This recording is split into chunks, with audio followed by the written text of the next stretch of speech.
Brésil, Russie, Inde, Chine et Afrique du Sud ont formé un bloc depuis les années 2006, même si le seul pays africain pour l'instant y est rentré dans les années 2010. Sauf que plusieurs pays de ce bloc sont considérés comme des ennemis à abattre par les pays de l'Ouest. Et pourtant, le président français Emmanuel Macron a émis la volonté de participer au prochain sommet en Afrique du Sud, celui qui aura lieu en août prochain.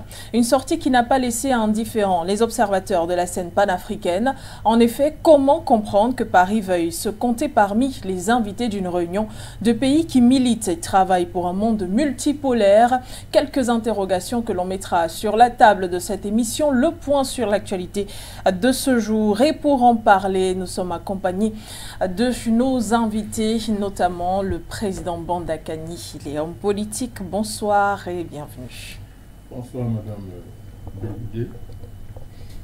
Je vous confonds toujours en termes de nom avec votre illustre porteur d'un nom qui ressemble au vôtre. Merci de m'avoir invité. C'est un plaisir d'être à côté de la jeune génération des journalistes panafricanistes ou panafricanisants. Je salue les techniciens sans qui on ne peut pas travailler dans de bonnes conditions. Et je salue tous dans le monde entier qui sont scotchés à cette émission en particulier. Merci, Président Bandakani. Jonathan Batenguini, consultant, sera avec nous également dans quelques minutes. Le point sur l'actualité démarre tout de suite.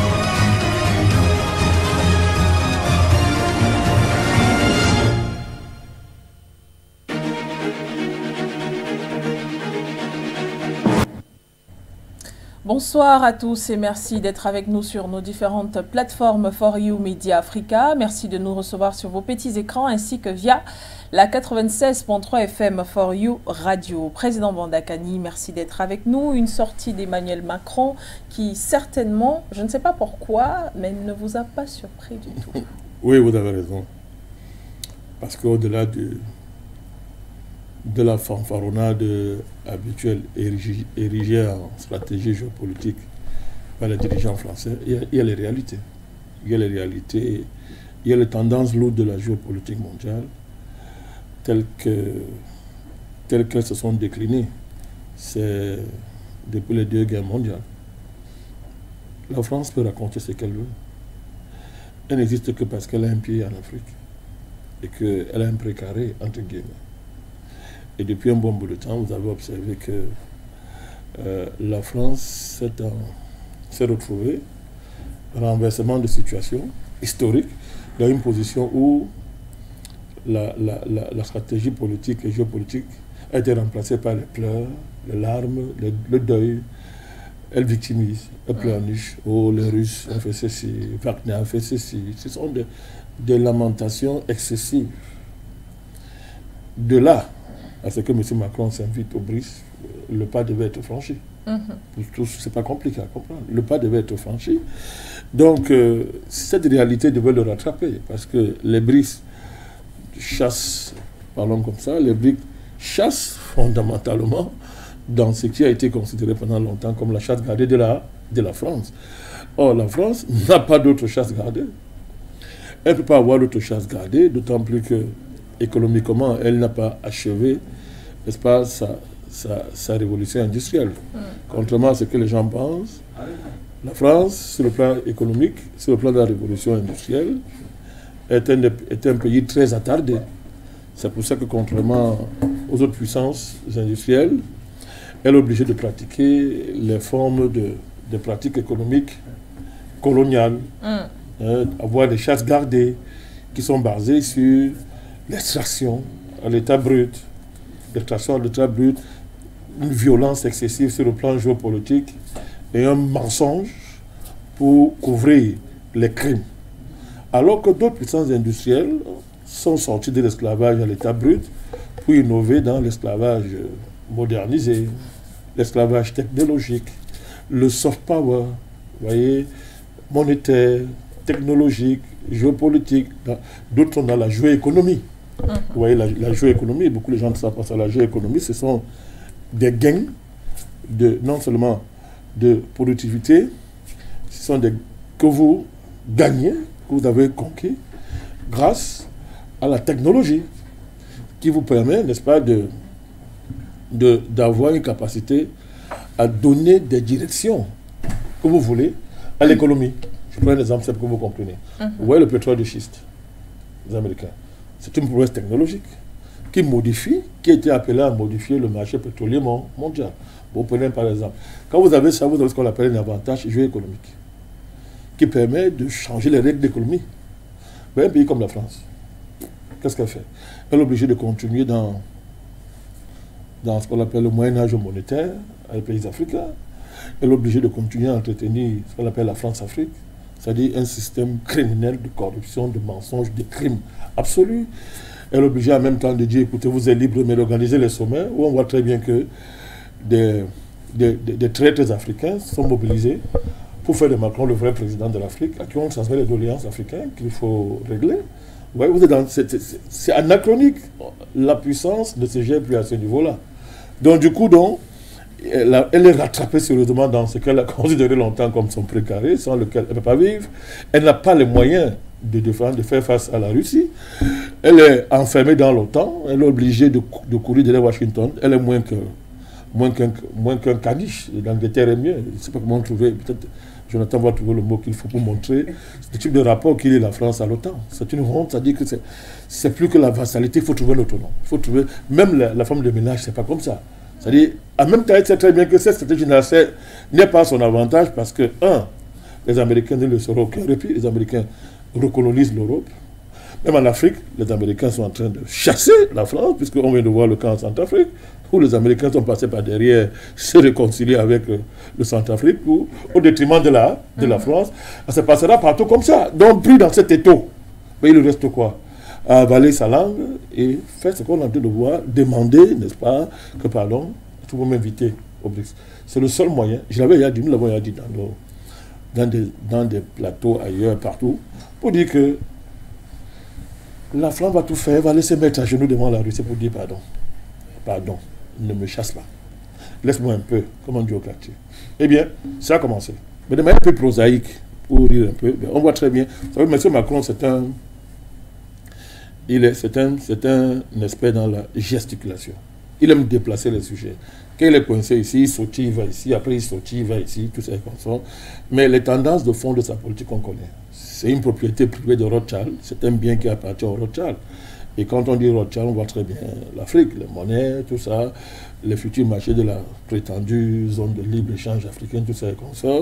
Donc, M. Macron, c'est d'être ancien dans une actualité honteuse. Ces audios ont fuité. Ce n'est pas un fake. Vous ne vous fiez pas aux histoires que les gens racontent. Nous, on sait de quoi on parle.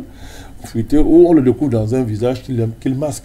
C'est-à-dire un criminel à l'état brut, où il est en train de menacer, de comploter pour assassiner le président malien, saboter la dynamique malienne, à coup par tous les moyens. Il le dit, ça fuite.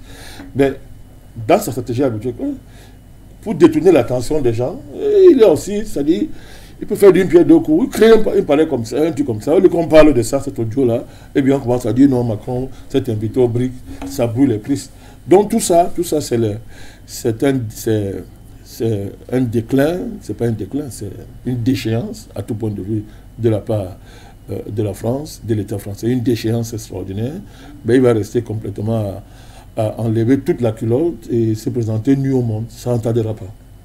Merci, Président Bandakani. Jonathan Batengene, sensibilité, cette sortie de Macron qui demande à assister au sommet prochain des BRICS, notamment en Afrique du Sud, en passant d'ailleurs par le président Ramaphosa. Quelle lecture?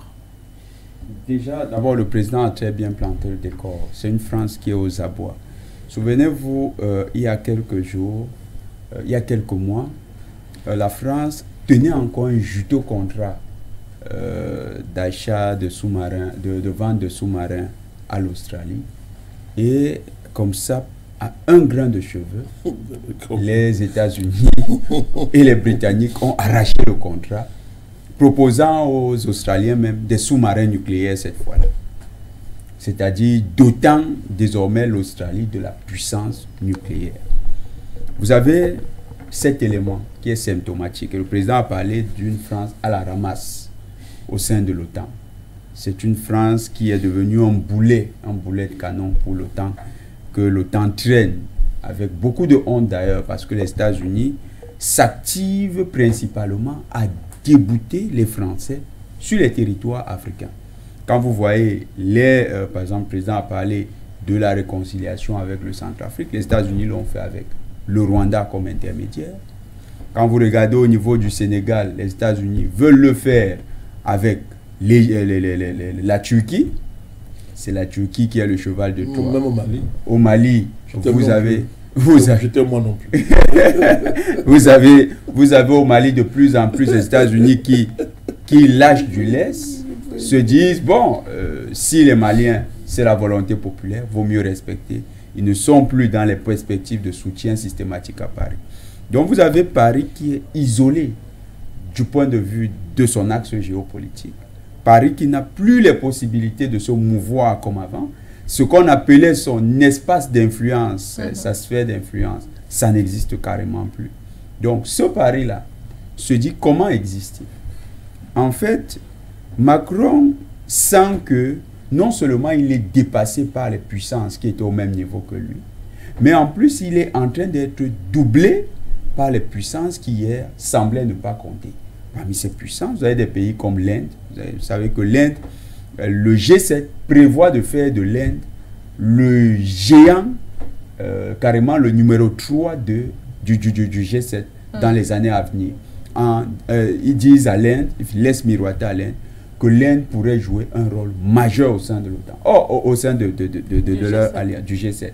Or, ce rôle majeur, qui le jouait, le rôle du numéro 3, c'était la France. L'Inde du même nom en plus. Donc, carrément, c'est une manière de dire à la France qu'elle ne compte plus. Vous avez, au niveau des pays émergents, et même des pays en développement, et même ceux qu'on disait être les pays pauvres, la France n'a plus de capacité d'influence dans ces pays-là. Quand vous regardez peut-être le Niger, même si on voit Bazoum qui fait copain avec la France, Bazoum autour de lui, c'est les Soudanais qui assurent sa sécurité. C'est-à-dire que même Bazoum ne fait pas confiance à la France. Donc ça vous montre à quel point la France est honnie dans les relations internationales. Vous avez le président Bachar al-Assad, lors de la dernière réunion de la Ligue arabe, il est allé très clairement au point. Il dit, la France, il demande qui peut encore croire à la parole de la France. C'est assez révélateur du niveau de déchéance de la France aujourd'hui dans le cadre des relations internationales. Pourquoi? Parce que dans le Moyen-Orient, si en Afrique la France jouissait d'une posture prédatrice, dans le Moyen-Orient, il y avait un volet moral, civilisationnel, que la France avait réussi à imprimer dans ses relations avec ces pays. Vous vous souvenez le non à la guerre en Irak. Vous vous souvenez que même lorsque il y a eu la révolution en Iran, 1979, les Français ont joué le rôle d'intermédiaire entre les États-Unis, le Shah, et le régime de l'Ayatollah, Ali Khamenei. Donc, les Français avaient une certaine hauteur qu'ils avaient gardée auprès des moyens orientaux. Mais aujourd'hui, qu'est-ce que la France représente là-bas? La France ne représente plus rien.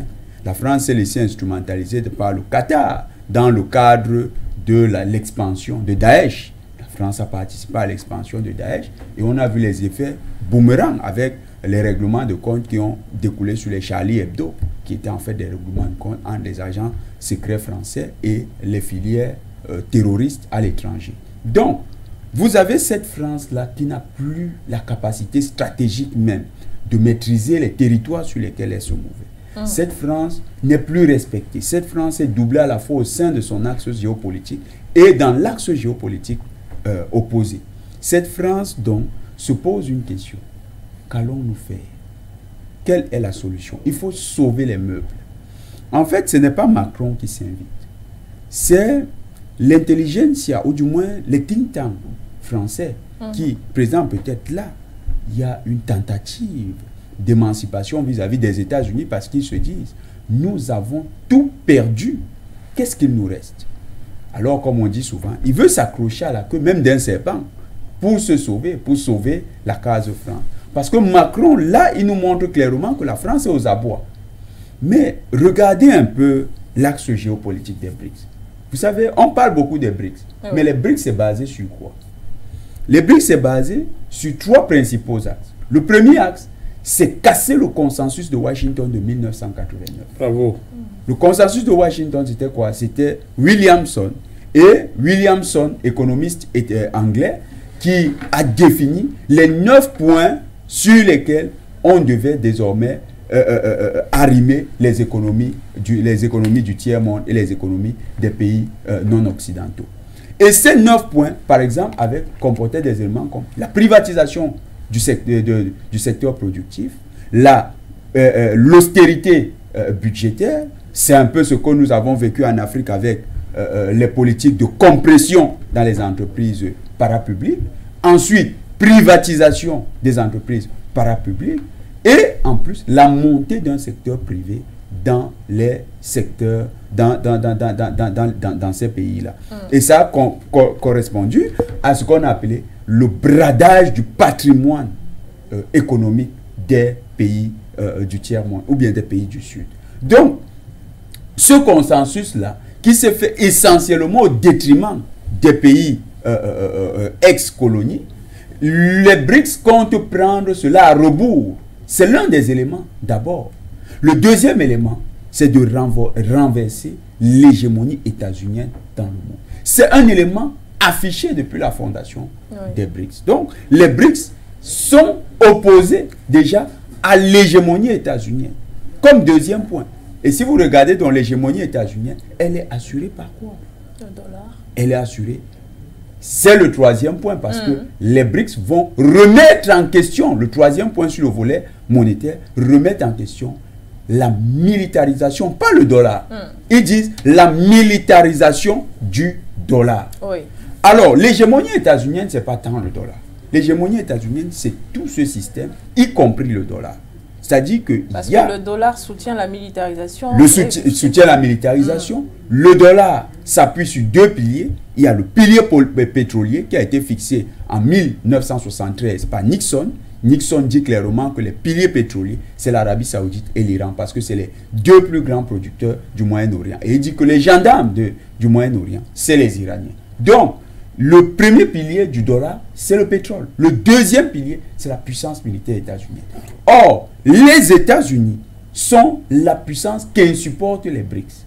Et les États-Unis se meuvent à travers le monde à partir de quoi? À partir d'un organisme qui s'appelle l'OTAN. C'est-à-dire que la France, qui est, même si elle est unie au sein de son axe géopolitique, la France joue un rôle prépondérant au sein de l'OTAN. Aujourd'hui, on sait que, par exemple, l'assassinat de Muammar Kadhafi, c'était quoi? L'assassinat de Muammar Kadhafi, c'était que le chef d'état-major des opérations sur le terrain de l'OTAN, c'était un général français. Et quand les États-Unis ont proposé d'exfiltrer Muammar Kadhafi, Sarkozy a objecté en disant qu'il ne pouvait pas accepter que Kadhafi s'en sorte vivant avec les risques de révélation de tous les scandales dans lesquels Sarkozy était empêtré. Il a donc demandé, dans son axe, dans sa posture de chef d'État, il a demandé au chef d'État-major, au général français, de faire exécuter Kadhafi. Et ainsi, ils ont procédé par les services spéciaux français, la DGSE, le service d'action de la DGSE, qui a éliminé Kadhafi personnellement contre l'avis des États-Unis, mais avec la bénédiction de Clinton. Et il faut bien départir parfois l'État états-unien des individus. Oui. Parce qu'il y a des individus qui jouent un rôle malsain au sein de l'appareil étatique états-unien. Il y a, voilà, le Deep State, par exemple. Les Clinton, ça fait partie de ces gens-là qui ont organisé une mafia au sein de l'État états-unien. Donc, vous avez cette réalité-là. Les BRICS sont donc sont un outil qui s'oppose à l'OTAN. Mais comment la France peut-elle s'inviter à une réunion de quelque chose qui n'accepte déjà pas le type d'organisation auquel la France appartient? C'est contradictoire. Oui. Vous voyez que la France, même dans son repositionnement ou bien dans sa réorganisation stratégique, il y a une absence de remise en question de ces choix stratégiques passés, de tous ces accords. Ça montre que tout est fait à la va-vite, qu'il y a de la panique dans la case française, que tous les stratèges français sont pris au dépourvu et qu'il n'y a même plus le temps de l'analyse, parce que quand il y avait le temps de l'analyse, il n'aurait pas pu faire de telles déclarations. Au sein de la France, ça pose un réel problème. Au sein de son alliance, ça posera encore un problème. Ça montrera que on a affaire avec un partenaire très instable. Et vous savez que quand vous êtes instable, tout le monde commence à vous isoler. Donc la France va davantage s'isoler avec cette décision. La France va davantage s'enfoncer avec cette décision. Macron montre là qu'aujourd'hui, si par le passé les Français avaient utilisé dans l'entreprise coloniale le génie français, le génie de la civilisation, aujourd'hui, il montre bien que la flamme du génie français s'est éteinte. Merci Jonathan Batengene pour ce premier jet. Président Bandakani, on se souvient quand même de la sortie de Paris sur le fait qu'il ne fallait pas forcément que la France soit toujours en train de suivre les États-Unis et qu'il fallait qu'elle se fasse sa propre opinion. Aujourd'hui, Jonathan Batengene l'a relevé tout à l'heure, il s'agit d'une sorte de pirouette de la part de Paris, mais est-ce que ça ne rentre pas dans les derniers dérapages, si on peut les appeler ainsi, d'Emmanuel Macron? Je pense que Jonathan Batengene nous invite à redécouvrir une lame de fond qui est même historique. Ça a été, au-delà des éléments factuels comme ce que vous voulez de soulever, les velléités d'émancipation de M. Macron par rapport aux États-Unis. On l'a vu dans son voyage en Chine, on l'a vu dans ce que vous venez de dire, on le voit dans les gesticulations visant à mettre en avant la nécessité pour l'Europe d'avoir son système de défense, ne peut pas faire confiance aux États-Unis à vie, et tout ça, la volonté même d'opposer à l'Union européenne dans sa version actuelle une Europe politique, une Europe politique qui s'est réunie dernièrement, politique. Tout ça, ce sont des velléités, n'est-ce pas, de M. Macron et des Français qui sont sous la coupe des Rothschild, c'est important de rappeler ça, de vouloir montrer comment on veut s'émanciper des États-Unis. Mais il y a une lame de fond qui est derrière ça. Historiquement, De Gaulle a voulu jouer ce rôle. L'exception géopolitique de la France, qui pouvait parler en même temps à l'ouest et à l'est. La troisième voie, qui pouvait parler en même temps à l'ouest et à l'est, et jouer un rôle de médiateur universel, n'est-ce pas, basé, comme il a dit, sur un rayonnement moral, sur un rayonnement historique, les valeurs, la lumière, n'est-ce pas, la France des Lumières, la patrie des droits de l'homme, toutes ces choses-là. Et comme il a dit d'ailleurs, tout à l'heure, il a convoqué le Moyen-Orient. Le rôle moral que la France pouvait revendiquer au Moyen-Orient, qui s'est traduit entre autres, parce qu'on pouvait appeler en monde la politique arabe de la France, sur la question de la Palestine. Donc il y a tout ça, et c'est une vieille tendance de fond que De Gaulle a voulu incarner, quittant l'OTAN. Quand De Gaulle quitte l'OTAN, c'est justement qu'il veut jouer, n'est-ce pas, sur cette lame de fond. Donc il y a une base historique qui peut justifier ça. Mais sauf qu'à l'époque, De Gaulle il y avait des moyens. Non seulement le contexte géopolitique permettait ça, mais il y avait des moyens. Il y avait des moyens. Le compromis néocolonial offrait à la France des moyens diplomatiques, des moyens financiers, des moyens monétaires, des moyens stratégiques qui lui permettaient de pouvoir aspirer à un tel rôle. Alors, M. Macron veut se faire dessus, c'est aussi sous le prisme d'un concept qu'on appelle le multilatéralisme. Macron joue là-dessus, à savoir utiliser les institutions, les démembrements de l'ONU pour essayer d'opposer ça, n'est-ce pas, à la volonté unipolaire américaine. Mais le multilatéralisme, ce n'est pas le multipolarisme. On bascule dans un monde multipolaire. Vous ne posez pas une telle dynamique, un concept aussi lamentable et désuet de multilatéralisme. Pour les BRICS, le multilatéralisme dont il parle, au service du multipolarisme. C'est pas le contraire. Alors, lui croit qu'il peut inverser la coupe. Il ne peut pas. Il rêve, il ne peut pas. Donc, il y a cette lame de fond. Donc, Jonathan a rappelé aussi la mission historique des BRICS. Il a dit, moi je dis ça autrement, la dédollarisation. Ouais. C'est ce qu'il a appelé la fin du consensus de Washington, qui était basé sur le socle du monétarisme. Milton Friedman, monétariste. Avec Williamson comme grand héritier. Voilà, c'est-à-dire une espèce de sacralisation du dollar. Le dollar qui pouvait utiliser la planche à pied à dessein. Voilà, pourvu que son statut blindé de monnaie de réserve mondiale, voilà, soit intouchable. C'est-à-dire que c'est ça l'idée qu'il y a pratiquement derrière les monétaristes qui vont donc déboucher sur le consensus de Washington, qui est la nouvelle façon, n'est-ce pas, de donner une matrice géoéconomique au niveau du monde à ce projet monétariste. Donc, les bijoux de famille, on va privatiser partout, on va la déréglementation, c'est-à-dire le chassement de l'État de la sphère économique, plus que l'État se mêle des affaires économiques, il faut laisser ça au privé, au secteur privé, qui est la nouvelle table de loi, c'est-à-dire créer la richesse ici et comme ça. Mais derrière ça, il y a une reconquête, n'est-ce pas? Il y a une recolonisation de fait des pays. Et là encore, la France va être menacée, parce que derrière les problèmes d'ajustement structurel, ce n'est pas la France qui a profité en première ligne, ce sont les structures américaines. Tout à fait. Vous voyez, ce sont les structures américaines qui ont profité des multinationales. Donc, ça pose le problème, un autre problème de fond, à savoir le rôle des cartels économiques. Vous voyez, un pays comme les États-Unis, il y a des extrêmement cartélisés. Vous avez le complexe militaro-industriel. Vous avez le complexe financier, les banquiers. Vous avez le complexe pharmaceutique. Bon, tout ça, je ne veux pas laisser le complexe des services secrets qui sont en fait la propriété de certaines familles.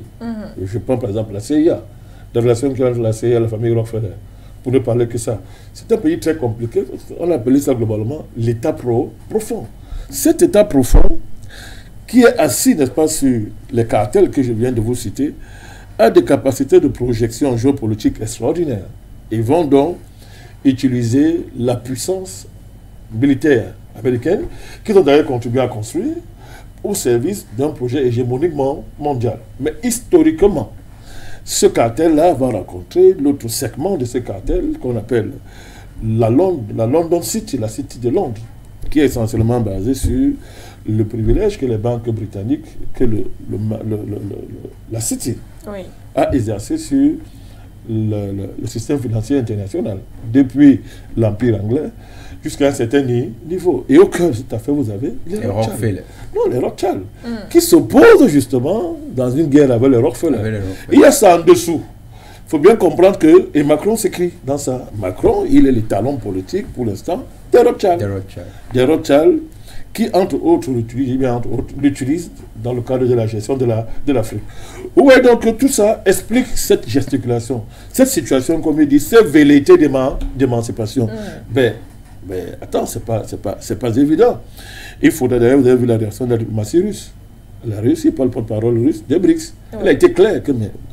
Maria Zakharova. Très bien, comment on passe subitement d'une hostilité, des formes non raffinées d'impolitesse manifestées par M. Macron à l'égard des BRICS, pour subitement voir quelqu'un maintenant, tu viens, qu'est-ce qui explique un pareil changement?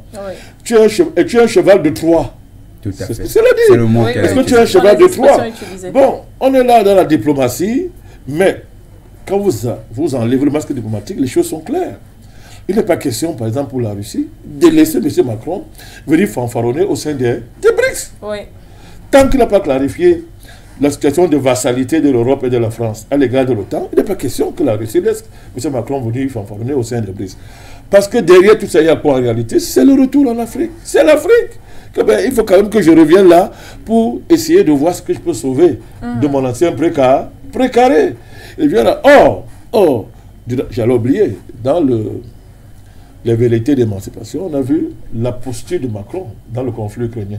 Oui, il faut continuer, on soutient l'Ukraine, mais il faut garder le contact avec Vladimir Poutine. Il faut qu'on continue à parler avec Poutine. Il ne faut pas isoler Poutine. On appelle à la paix, mais on soutient... Ce n'est pas un appel à la paix. C'est-à-dire, c'est une posture, et une posture qui est incompréhensible. Parce qu'en même temps, il contribue à militariser l'Ukraine dans les possibilités encore militaires que la France a, parce que même sur le plan militaire, elle n'a plus rien, elle n'avait rien. Bon, elle continue à dire que bon, on soutient l'Ukraine militairement, mais il faut garder le contact avec Poutine, il faut.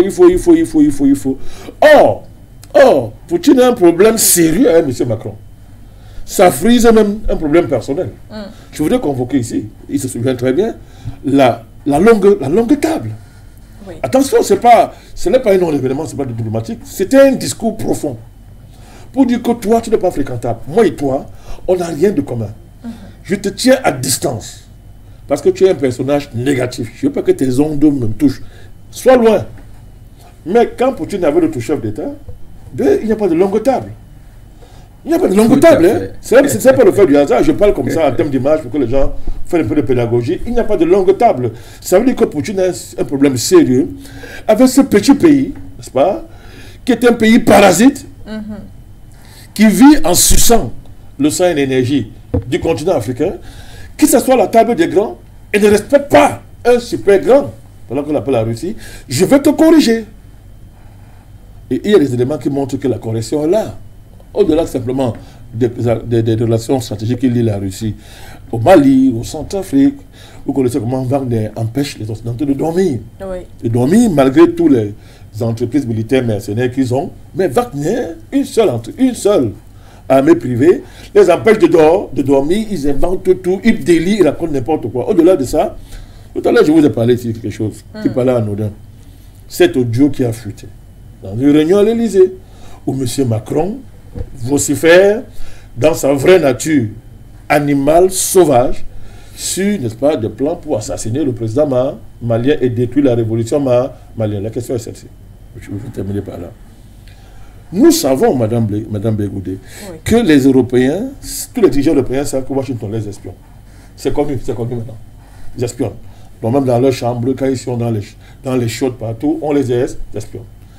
Mais est-ce que Washington aujourd'hui a intérêt à affaiblir Macron? C'est non. Macron est l'allié de Biden, c'est connu. On a vu sa réaction quand il arrive au pouvoir. Ils sont liés. Mais dites-moi, par quel mécanisme militaire et technologique qui a les capacités, n'est-ce pas, à avoir des mécanismes, n'est-ce pas, technologiques, techno-militaires qui permettent de traverser toute la sécurité, qui permettent de garantir la confidentialité des réunions de ce niveau d'un président français? Vous avez la réponse. Vous aurez tout compris. Merci, Président Bondakani. Jonathan Batengene, on est là peut-être en train de voir une France qui veut quitter le bloc de l'Ouest pour l'Est, ou alors une France qui veut juste jouer les espionnes au milieu des pays qui militent, comme je le disais tout à l'heure, pour la multipolarisation. On n'oublie pas tout ce qu'a mentionné tout à l'heure Bondakani en citant tous ces pays africains où aujourd'hui la France n'a plus réellement son espace, et les États-Unis qui dévancent totalement ce pays-là. Mais cette réaction donne quand même à s'interroger, surtout quand on connaît les rapports entre la France, la Chine, la France et la Russie. Bon, la France, le président a très bien dit, et pour reprendre encore Maria Zakharova, la France aujourd'hui veut jouer les chevals de Troie. C'est quoi le cheval de Troie? C'est une stratégie de camouflage par laquelle on présente un visage inoffensif, on se laisse aller on se donne comme un cadeau, mais au fond, on a une stratégie cynique qui consiste à mener une offensive dans le dos de l'adversaire. Donc Macron aujourd'hui, et le président a très bien fait de citer un peu les points sur lesquels il s'appuie. Vous savez, on assiste à une reconfiguration du monde. Oui. Une véritable reconfiguration du monde. Et la France cherche sa place. Tout à l'heure, nous avons parlé de l'Inde. Mais oui. Pourquoi l'Inde? L'Inde est le véritable cœur géopolitique du monde des BRICS. C'est-à-dire toutes les offres que vous voyez, le G7 faire à l'Inde, toute la cour assidue faite à l'Inde, c'est parce que c'est l'Inde qui a porté le projet des BRICS. Et l'Inde a un lien historique et du fait des migrations avec l'Afrique du Sud. L'Afrique du Sud n'est pas dans les BRICS. pour les raisons que vous pouvez croire, c'est simplement parce que c'est un pays africain. Non. Il y a un lien entre l'Afrique du Sud et l'Inde qui est très profond. Les pays comme la Russie et la Chine ont analysé la proposition des BRICS, se sont engagés dans les BRICS pour des intérêts géopolitiques convergents et ainsi ont porté le projet des BRICS. Macron, quand il le fait, pour le compte des Rothschild, c'est parce que, également au cœur des BRICS, il y a des lobbies d'affaires qui sont en train d'être constitués. Ces lobbies d'affaires détiennent un ensemble de positions stratégiques dans le monde et sont en train de lorgner de nouvelles positions stratégiques sur le continent africain. Quand vous regardez le siège des BRICS au Sénégal, c'est quoi l'enjeu du Sénégal? C'est le gaz naturel liquéfié. Non, le pétrole encore, le pétrole est très accessible. Oui. Mais le gaz naturel liquéfié, c'est l'enjeu de demain. C'est ce qui se passe avec les BRICS. C'est ce qui se passe aujourd'hui au Sénégal. Et les BRICS ont déjà positionné leur axe au niveau du Sénégal. C'est quoi l'enjeu avec l'Afrique centrale? C'est le coltan, c'est le cobalt, c'est d'autres ressources naturelles, les terres rares. Pourquoi? Parce que dans la compétitivité technologique, avec la montée en puissance de la question de l'intelligence artificielle, c'est tout le monde qui veut contrôler l'intelligence artificielle, ou du moins qui veut être le premier à contrôler l'intelligence artificielle. Pourquoi? Parce que l'enjeu de l'intelligence artificielle menace l'extinction de plusieurs sociétés. Le pays qui aura le contrôle en premier de l'intelligence artificielle aura un avantage stratégique équivalent ou supérieur à celui d'une bombe nucléaire. Parce qu'avec l'intelligence artificielle, les décisions que vous prenez, les centres de décision ne sont plus les centres de décision humains. Ces centres de décision, on va dire comme ça, intelligents, qui relèvent de calculs automatiques. C'est des bases de données à partir des serveurs, des banques de données qui permettent de la prise de décision. Or, le cerveau humain, pour faire ce genre de travail, ça lui demande du temps.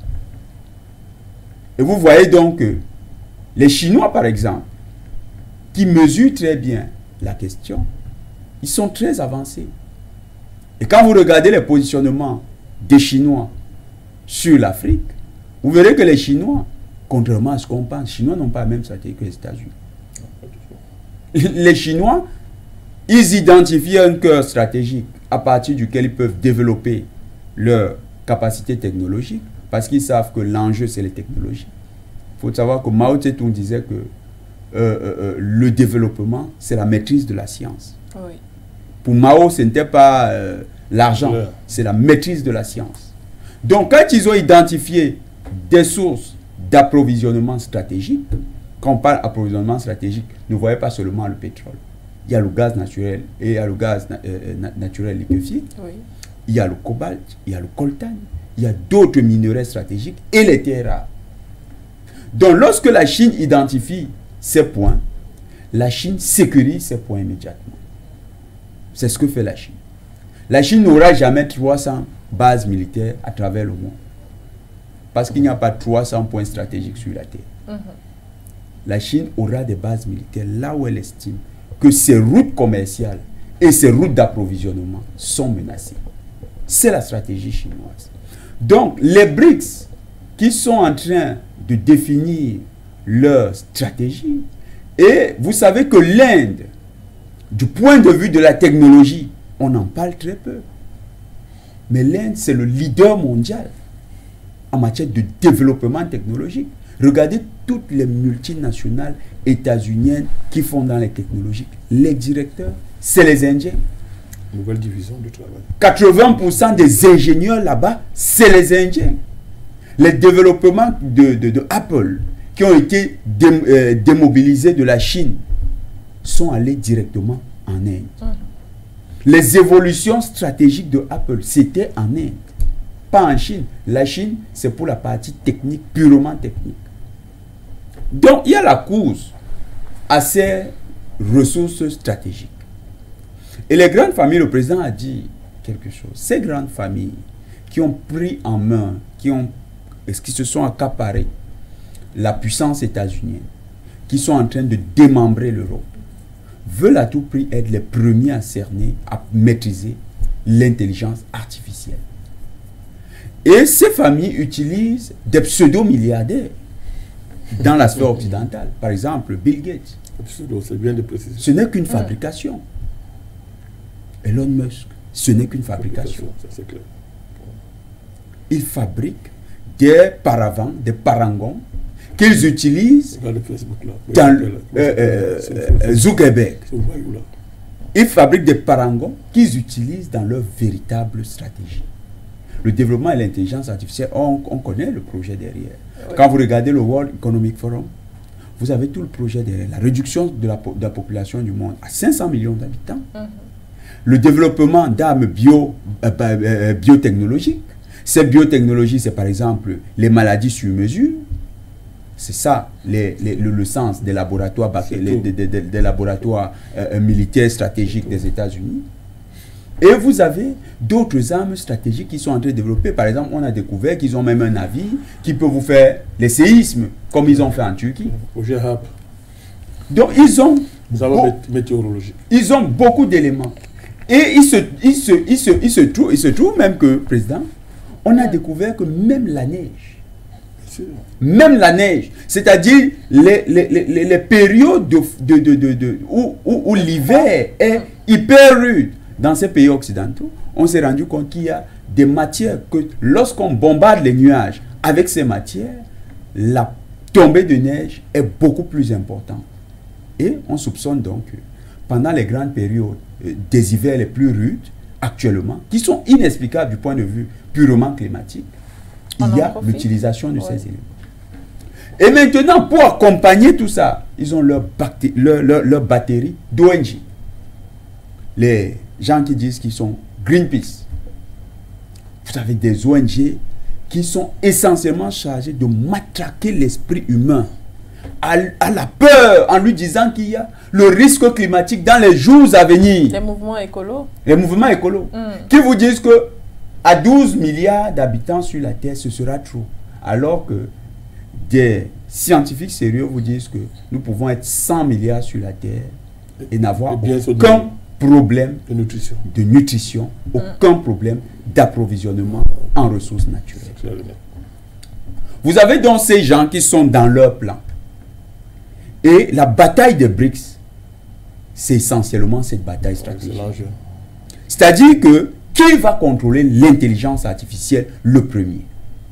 Quand vous voyez la Russie sortir un ensemble d'armes stratégiques, vous voyez le président Xi Jinping dit à la suite de Biden, il dit ces derniers jours, je veux le drapeau chinois planté sur la Lune. Et on lui dit, dans les 10 prochaines années, ce sera fait excellence. Ce n'est pas seulement un défi ou une prouesse technologique du point de vue de l'assemblage des connaissances des scientifiques. C'est aussi le signe que la maîtrise de la technologie par les Chinois avec ce qu'ils ont déjà comme avancé avec l'intelligence artificielle est vraiment, vraiment à un niveau inquiétant pour les autres. Quand vous regardez les Russes qui utilisent les missiles hypersoniques, n'allez pas croire que c'est le projet cumulatif seulement des recherches scientifiques avec des hommes. Ça veut dire qu'en Russie, l'avancée technologique a déjà atteint des seuils impressionnants. Le missile hypersonique n'est que le produit visible de cette avancée technologique. Donc les batailles sont au cœur là. Et on sait que qui maîtrise, parce que l'ordre international a toujours été basé sur l'équilibre de la terreur. Qui maîtrise la terreur absolue définit l'ordre international. Donc, la lutte aujourd'hui, c'est qui va contrôler ce qui se présente comme étant la terreur absolue. La terreur absolue du monde d'hier, le monde bipolaire que nous avons connu, c'était la bombe atomique. La terreur absolue du monde de demain semble être l'intelligence artificielle. Pas semble, c'est ça. Et qui va donc maîtriser? La course est lancée. Et quand vous voyez les États-Unis tout faire pour supplanter la France, ce n'est pas simplement parce que les États-Unis se soucient du bien des Africains, non. C'est simplement parce qu'un pays comme le Centrafrique, cobalt, oui. Manganèse, toutes ces ressources-là sont là-bas. Vous regardez la RDC. Pourquoi est-ce que les États-Unis continuent d'appuyer Kagame dans son projet de déstabilisation de la RDC? Ces ressources, ils sont en grande quantité. Donc, on va continuer d'assister à cette bataille. La France est larguée, ça c'est sûr. La France est larguée. En tant que pays, la France est larguée. En tant que maintenant entité, parce que la France aussi, c'est un label comme l'Ukraine. C'est-à-dire, il y a une France pays et une France entité, label comme l'Ukraine. Et cette France comme entité, label comme Ukraine, certainement, c'est ce à quoi on assiste aujourd'hui. C'est-à-dire que Macron utilise le label pour repositionner un ensemble d'intérêts stratégiques pour lesquels il bosse. Mais toujours est-il que dans son positionnement stratégique, on sent qu'il y a un travail à la va-vite. Il n'y a pas un travail véritablement construit derrière. Il n'y a pas de véritable base de réflexion. On est dans des efforts laborieux immédiats avec peut-être, il faut le dire, l'école ayant été détruite et déconstruite par les patrons de Macron qui voulaient institutionnaliser les dérèglements sociaux comme les LGBTQ, qui voulaient créer de la délinquance sociale comme mode d'existence par excellence en Occident, avec la légalisation de la consommation des drogues. Cette éducation qui a échoué, c'est peut-être aussi ça son symptôme. C'est que finalement, il n'y a plus la ressource intellectuelle. Donc le génie français, il est mort. Excusez si les intellectuels français vont prendre ça un peu de manière dure, mais le génie français, il est mort. Merci Jonathan Batenguene. Le génie français, il est mort. On se base, président Bandakani, sur l'histoire en se disant que peut-être qu'Emmanuel Macron aujourd'hui est persuadé que la France peut continuer de jouer ce rôle, comme on le disait tout à l'heure, la troisième voie. Et en jouant ce rôle de troisième voie, elle trouvera forcément également son ouverture et se positionner sur le plan géopolitique. Mais ces différentes tractations de la France sur le plan géopolitique aujourd'hui semblent ne pas représenter grand-chose lorsqu'on regarde seulement la sortie russe. Et peut-être il y aura aussi une sortie chinoise si jamais on estime que c'est important. Il n'y a plus de cartes à rejouer en fait. Ben écoutez, en termes de tractation, je vous dis, quand quelqu'un est dans une réunion secrète de haut niveau, où il planifie le renversement d'une révolution qui est extrêmement préjudiciable à la France, et que la vidéo fuite, ça veut dire quoi? Dans laquelle il dit, mais j'ai donné tous les moyens. Pourquoi ça ne marche pas? On appelle ça quoi? C'est-à-dire qu'il est en train de confesser son impuissance. Pourquoi il est impuissant? Là où il était très puissant hier. Quand tu es impuissant, là tu étais très puissant hier. Donc, les enjeux sont là. C'est pas qu'il n'y a pas la volonté, il y a même une volonté. Mais on ne peut pas faire comme hier, c'est fini. C'est la mauvaise méthode. Non, c'est une malédiction. Jonathan n'a pas à s'excuser devant les intellectuels français. C'est le problème. Le génie, là, il est mort, comme tu dis. C'est pas les histoires. C'était de l'élégance. Oui, non, mais il ne faut pas être élégant. C'est pas quoi. Bon, ça sert à quoi? Peut-être pas diplomatique. Oui, je comprends ça. Il y a une phase de l'intelligence française qui comprend le combat. On ne va pas les abandonner. Tout à fait. Je comprends cette élégance, mais il n'y a pas à s'excuser. C'est un fait, il est là. Vous n'êtes pas la patrie des droits de l'homme et vous vous transformez en patrie de la mort de l'homme. Comment un tel renversement est explicable? Il y a un prix, vous devez payer ce prix-là. Les BHL. Oui, vous devez payer ça. Vous devez payer ça. Vous avez une politique étrangère de voyous comme ça, de voyous comme ça, qui sont allés s'aventurer en Libye et comme ça, sur la base du mensonge, et qui aujourd'hui est une loque qui ne sert plus à rien. Même les Français ne vont plus voir ce film. C'est fini. Donc quand vous avez des agents géopolitiques de ce niveau qui ne peuvent plus être opérationnels dans le champ de la guerre géopolitique mondiale, vous faites quoi? Les agents intellectuels, ça ne passe pas. Vous recrutez des faits valoir. Non, je ne sais pas ce que je veux dire.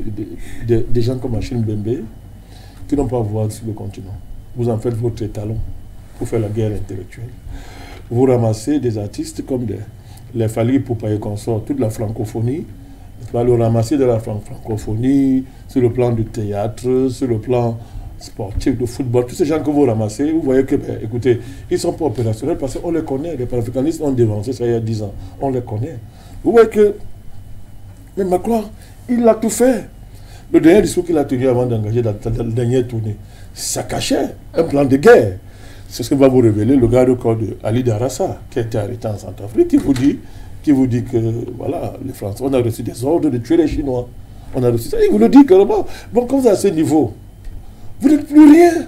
C'est ça qui explique aussi le fait que l'homme, il est obligé de se déshabiller et dire ok, pardon, je m'invite au BRICS. Une façon de supplier Poutine en direct. Il dit, je viens au BRICS. Il avale sa langue. Pourtant, Guéné a dit des choses extraordinaires. On voit ça, ça dit que nous sommes là. Les BRICS surgissent à un moment que l'Occident ne s'attendait pas. L'Occident était sûr de son fait, à savoir réussir la 4e révolution industrielle et imposer ça au monde. Donc, la religion de la 4e révolution industrielle, c'était l'écologie. Comme on l'a dit, les peurs. Généraliser les peurs. Et l'écologie a consisté à créer une nouvelle religion universelle qui relègue les vieilles religions dans la mythologie du passé. La mythologie du passé, les mythes du passé. Donc l'écologie, c'est une religion rationnelle, logique. La planète va disparaître, vous allez tous disparaître, vous allez nous nourrir. Nous sommes les nouveaux messies. Il y a un messianisme logique qui s'impose, qui remplace le messianisme religieux. C'est-à-dire, c'est clair et net. Ils avaient réussi ça, comme il a dit, une batterie de propagande, de mensonges, tout ça. Une bonne partie de l'humanité a cobé ça. Mais on ne sait pas ce qui... C'est une malédiction. Dieu, le vrai Dieu, il demeure le vrai Dieu. On ne sait pas ce qui les a poussés, à faire l'erreur de faire de l'Ukraine le levier de leur projet géopolitique, à savoir détruire la Russie et contrôler toute l'Asie, y compris la Chine, n'est-ce pas? Et ne pas pouvoir voir le retour en puissance de la Russie. Comment ils n'ont pas vu ça? Si vous pouvez expliquer ça. Comment ils n'ont pas vu? Alors du coup, ces deux erreurs majeures, bien ces deux failles, ont débouché sur le fait que, écoutez, là, les BRICS et la guerre en Ukraine consacrent le choc de deux approches du post-capitalisme. Comment on sort du capitalisme historique tel qu'il s'est constitué aujourd'hui? Vous avez l'Occident qui propose la 4e révolution industrielle, Batangana l'a bien décrit, c'est la disparition de l'espèce humaine qui est remplacée par une espèce post-humaine, c'est-à-dire un homme cyborg, un homme qui est en même temps, qui n'est ni humain ni machine. Vous voyez? C'est ça le projet. Il va remplacer l'espèce humaine, d'où des thèses néo-malthusiennes élevées au niveau le plus élevé, à savoir, on a besoin de moins de 600 millions d'hommes sur la planète. Il raconte pas. Le père de cette théorie s'appelle Yves Cousteau. C'est Yves Cousteau qui, fabriqué pour les besoins de la cause, avec ses faux, il découvre les mêmes machins et consorts. C'est-à-dire qu'à sortir, ça veut dire que la planète ne peut pas supporter plus de 500 millions de personnes. Et depuis donc, il a fait sa mission, comme Bill Gates fait sa mission avec les vaccins et consorts. Donc, il a fait ce jeu-là, mais c'était en fait, il a donné le ton, mais c'est ça qui est derrière. Donc, il est question de remplacer l'espèce humaine, tel qu'on l'a connu classiquement.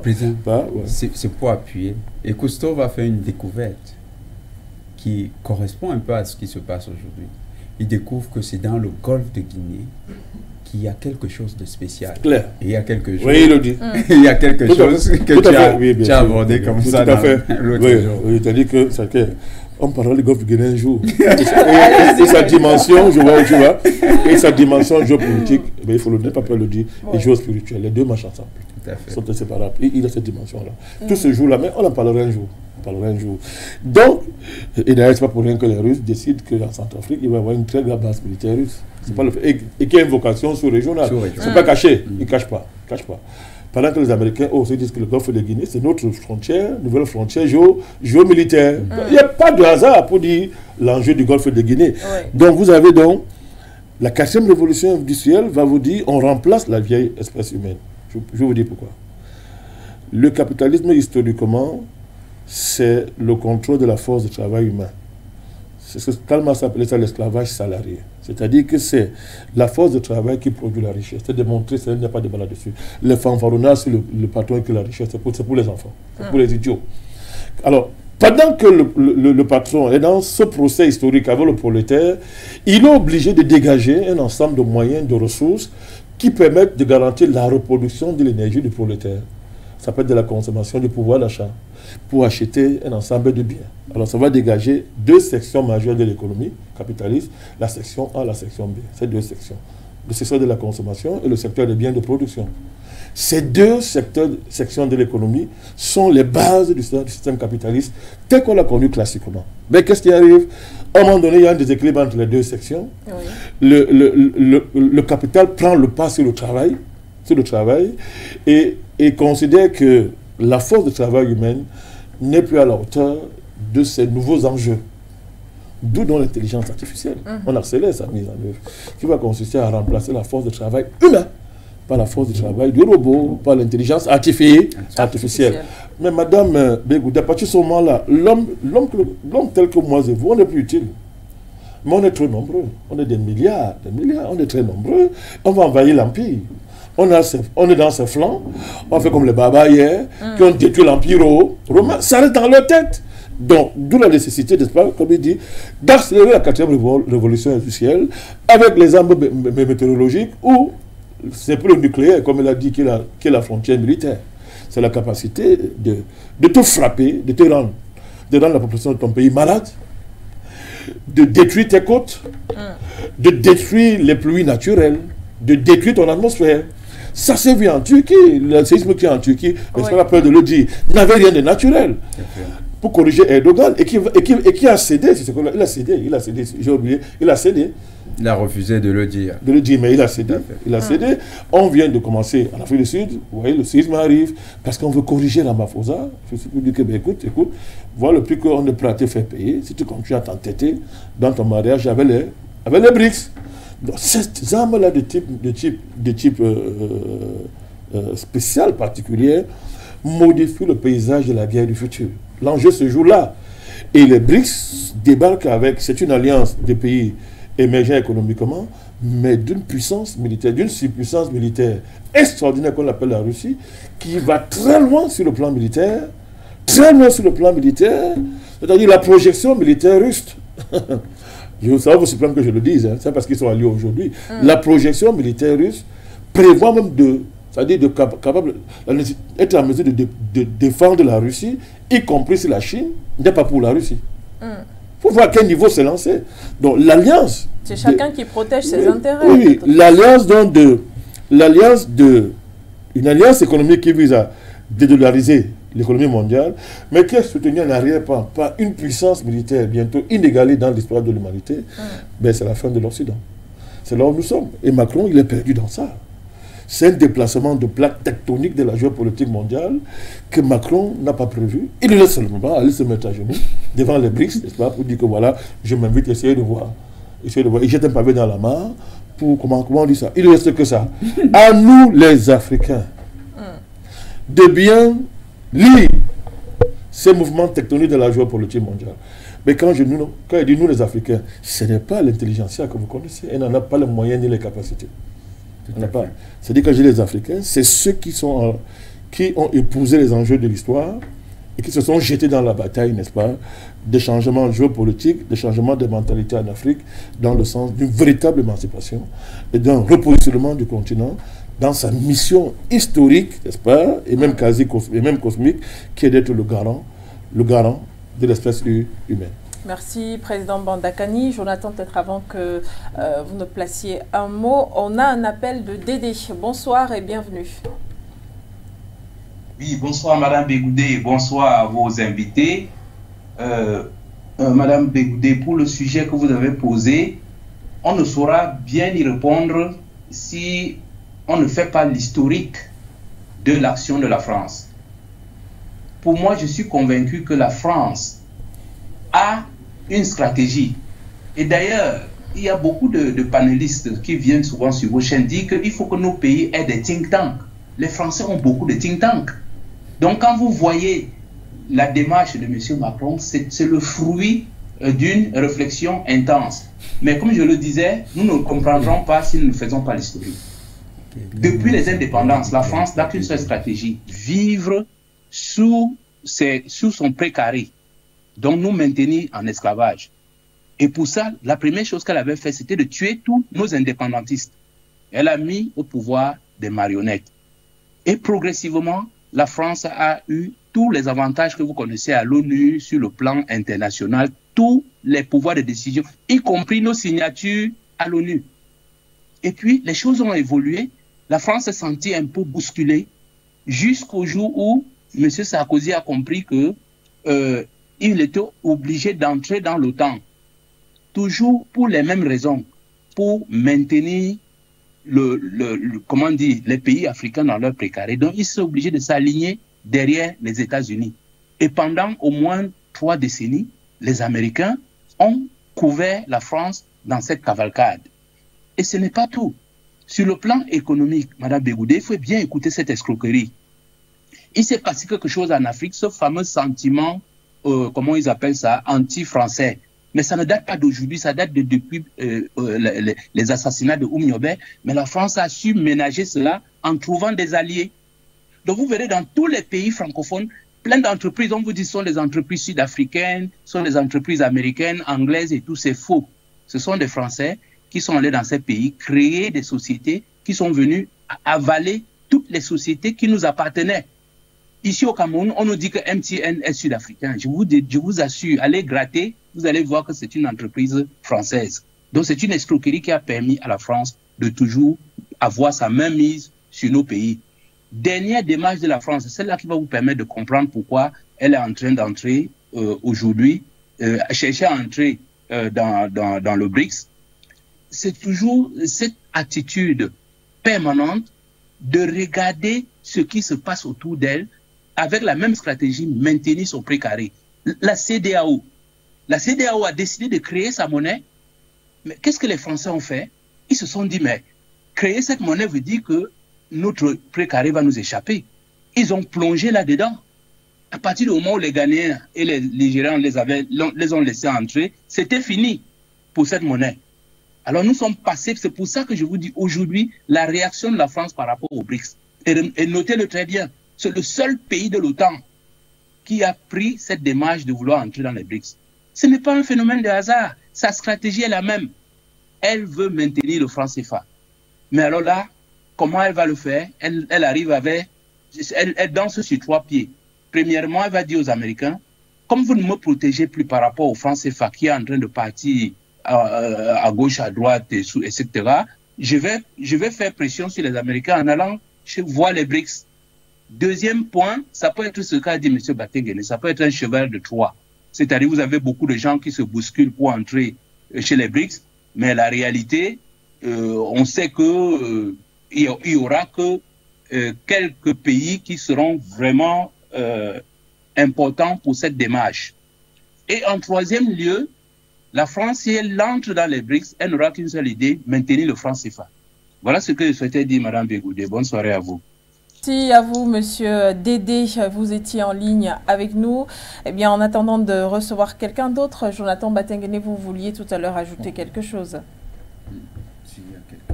Est-ce qu'il y a quelqu'un d'autre au téléphone? Je ne pense pas. Par contre, nous avons reçu tout à l'heure un message que je me permettrai de lire. Bonsoir For You Media Africa et bonsoir à tous les invités.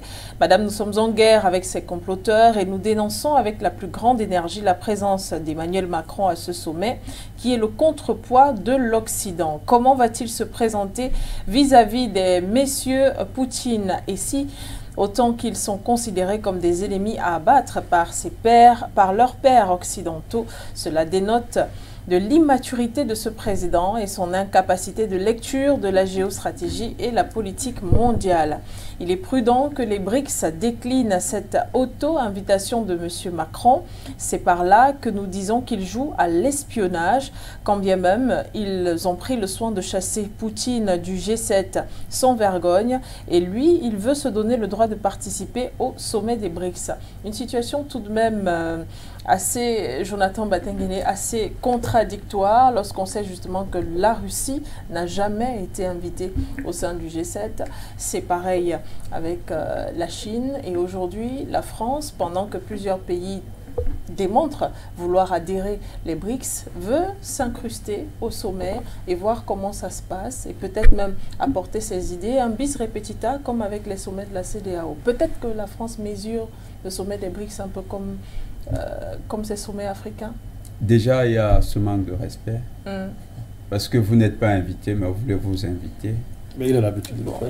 Il a demandé. Hein. Et puis, il y a un élément, ça participe des attitudes, des réflexes néocolonialistes. C'est-à-dire un individu qui croit avoir qui a un complexe de supériorité vis-à-vis de vous, se permet toujours de vouloir s'inviter dans vos affaires, même quand il n'est pas censé y figurer. Et Macron, il commet des erreurs. C'est pourquoi pour nous, ce n'est pas une stratégie. Si elle en est une, c'est tellement tiré par les cheveux que derrière, vous demandez bien qui a bien pu imaginer ça.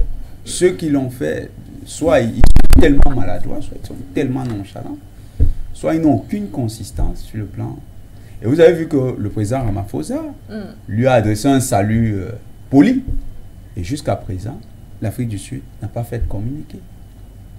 Il faut noter que pour les événements internationaux, notamment les événements comme les sommets, la liste des pays participants est annoncée à la date où le pays organisateur décide de la date finale de l'organisation. C'est-à-dire que le comité d'organisation connaît déjà où est-ce que les délégations seront logées. Quelles sont les dispositions qui seront prises. Ce n'est pas une affaire qui se fait à l'emporte-pièce. S'il y a un invité spécial qui doit être dégagé, le chef de l'État du pays hôte communique sur l'invité spécial avec les autres pays. Parce que les BRICS, ce n'est pas l'Afrique du Sud. Les BRICS, c'est un ensemble de pays. Un bloc de pays. Donc, quand vous n'avez pas une bonne maîtrise de l'organisation de ces affaires internationales, vous croyez que ça marche comme Macron est en train de dire. Macron veut s'insérer dans le programme des BRICS. Mais vous avez la réponse de Zakharova qui est claire. Or, la Russie aujourd'hui, c'est le pays, l'un des key players dans les BRICS. C'est-à-dire l'un des pays clés des BRICS. Vous avez la Chine qui n'a pas donné de communiqué. Vous avez l'Inde. Croyez que ces pays vont admettre que Macron s'improvise comme ça dans le sommet des BRICS? Est-ce que Macron connaît quels sont les points qui seront débattus à l'ordre du jour? Parce que même la présence de certaines personnes à un sommet dépend des points qui seront abordés, des sujets qui seront abordés. Donc, lorsque vous avez une connaissance de tout ça, vous comprenez que c'est une stratégie tirée par les cheveux. Macron se tire une balle dans le pied avec ses déclarations. À la fois, il n'est plus crédible au sein de son propre bloc, c'est-à-dire au sein même des puissances, des anciennes puissances hégémoniques et occidentales, mais en plus, au niveau des BRICS, il apparaît avec une telle légèreté que ce n'est que par politesse qu'on lui accorde un peu d'attention. Ce n'est pas si l'espace international et les usages diplomatiques permettaient qu'on vous rabroue, vous auriez vu Ramaphosa lui dire, mais c'est pas comme ça que ça marche. Mais vu que il faut une certaine courtoisie, on lui a adressé un sourire, on l'a salué. Mais après, Ramaphosa se dit bien, monsieur, qu'est-ce qu'il a fait? Il est comme Zelensky, il prend certaines poudres. Jonathan, on ne va pas tenir compte de ce dernier commentaire. Eh bien, Président Banda-Kani, on en a pratiquement terminé en 3 petites minutes. Un mot de fin, mais surtout peut-être faire un tout petit rapprochement entre la pression mise sur l'Afrique du Sud avec la présence de la Russie à ce sommet et maintenant l'arrivée d'Emmanuel Macron comme une France qui vient pour la paix et veut tout simplement observer comme si de rien n'était, pendant que les États-Unis, eux, ils jouent au mauvais policier. Oui, mais bon, la pression sur l'Afrique du Sud, quand on a vu l'arrestation de Poutine, c'est la communication stratégique, personne n'y croit, c'est pour les enfants. Après, la communication stratégique, il n'y a pas qui va arrêter Poutine. Ça fait rire. Non, de manière fondamentale, il faut comprendre que Macron Didier l'a dit tout à l'heure, il a dit que rappelez que la France a des reliques de son empire, sont les reliques. Il y a beaucoup d'Africains qui travaillent pour la France, il y a raison, des classes politiques complètement parisianisées, qui n'ont pas l'envergure nécessaire pour s'élever au niveau des enjeux de l'heure, une bonne partie de l'intelligentsia qui n'a pas fabriqué par la France, etc. C'est l'habitude historique, tout ça. Oui, le reste de l'Empire monétaire, etc. Ce sont des reliques, n'est-ce pas, sur lesquelles Macron veut s'appuyer pour dire que, bien, écoutez, nous ne sortirons pas de cette guerre, nous ne sortirons pas de ce chapitre qui est ouvert par la guerre en Ukraine complètement démunis. La France a des atouts qu'elle peut vendre à Poutine. Je vais vous donner un exemple. Vous savez, il y a la reconnaissance, après la bataille pour la reconnaissance des pays que la Russie a récupéré, les territoires qu'elle a récupérés. C'est un enjeu, c'est un grand enjeu de l'après-guerre en Ukraine. Je pense que la cause de l'Ukraine est entendue aujourd'hui par tout le monde. Aujourd'hui, quand vous écoutez M. Blinken dit que oui, il espère que l'offensive ukrainienne, bon, ça fait rire, personne ne croit, ça fait rire tout le monde. Là, ils ont essayé, ils ont été complètement massacrés, massacrés et tout. Donc, il y a même un sénateur états-unien qui a dit perdre 160 chars, plus de 10 000 hommes en une semaine. Il dit vraiment c'est une catastrophe. Donc ça veut dire que Blinken là, lorsqu'il a dit que bon, on espère que l'offensive va ramener Poutine à la table de négociation. Ça veut dire ça veut dire qu'ils veulent négocier. Tout à fait. Pardon, viennent négocier parce que Poutine ne parle plus de ça. Mais après, il y a la bataille diplomatique, après qui sera, ok, d'accord, on reconnaît que tu as pris le territoire. La France espère que Macron se positionne déjà pour dire que, ok, moi je veux peser. Je peux jouer un rôle pour la reconnaissance de ces pays-là. Je mets ça sur la table. Parle avec moi du sort de l'Afrique. J'ai dit depuis très longtemps que c'est la bataille de Macron, de la France. C'est-à-dire que Poutine parle avec moi. Et moi, je peux me détourner des États-Unis. Je peux retrouver le lyrisme gaulien de l'époque pour que la France soit dans sa position intermédiaire. Et ça va jouer en ta faveur. Il faut tenir compte quand même que, ouais, ménage-moi un peu. Ménage-moi un peu, tout ça comme ça. Deuxièmement, il y a les enjeux intérieurs. Attention, n'oubliez pas, oui, les enjeux intérieurs. Macron a une fin de mandat géré qui est difficile. Il faut faire oublier la question des retraites, tout ça. Il faut donc qu'il ait de nouveaux ancrages qui lui permettent de parler aux Français sous une bannière nouvelle, à savoir incarner la France qui rayonne quand même dans la diplomatie mondiale, qui pèse comme base d'appui pour reconquérir l'intérieur, donner de la profondeur à la volonté de reconquérir les Français après que les a massacrés à travers les retraites. Il y a tout ça qui joue et qui sont des paramètres importants qui lui permettent de rassurer ses mandataires. Enfin, regardez ce qui se passe en France. Cette fois-ci, Marine Le Pen a aidé Macron à prendre le pouvoir de manière objective. Vous voyez, de plus en plus, on normalise Marine Le Pen. On la normalise. Regardez ces positions qui évoluent. Ce n'est plus l'extrémiste anti-européen que nous avons. Or, lorsque vous commencez à vous européaniser, en fait, c'est que les patrons de l'Europe, on connaît. Ce sont les Rothschild. Vous voyez comment un après Macron se prépare. Tout ça se joue, hein. Oui. Tout ça se joue, tout ça. Macron doit s'assurer qu'aprec lui, celui qui le remplace ne vient pas rompre ce qu'il a laissé, qu'il y ait une constante continuité, même si certains lui prêtent l'idée que même après Marine Le Pen, il peut partir pour revenir après. Merci, Président Bondakani. Merci à vous, Jonathan Batengene, d'avoir pris part à cette émission. Le point sur l'actualité de ce jeudi est terminé. Rendez-vous demain, même heure et différents contenus. Au revoir, Pretoria.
Non, c'est la même chose. Oui, quand C'est la même chose. tu sens C'est un que doute lui, il est profond. déjà en train de se dire que vraiment, C'est fini. Oui, tout nouveau. il faut qu'on arrête. Mais je J'ai parle vu un autre qui a commencé même à parler de tout ce que le Deep State fait aux États-Unis. Oui, mais attends, je dis dans le sens où, maintenant, il ne faut pas que Trump dit que je prends pouvoir j'arrête la guerre en 2 jours. Ils vont tout pour le barrer.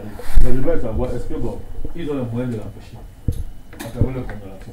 Il a dit que tu as dit qu'on a il va créer un tribunal, il va nommer un procureur, qui va juger, il accumule de scandales, ces scandales, on ne l'arrête pas, on le poursuit.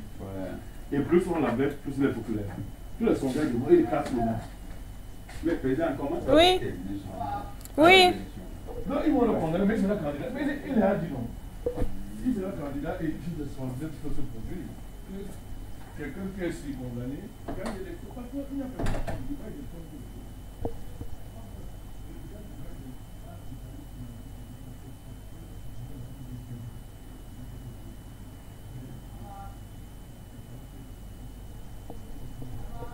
Ça va.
Mesdames, Messieurs, c'est le grand journal sur Média Africa. Merci de nous rejoindre à la une ce soir. Conflit russo-ukrainien.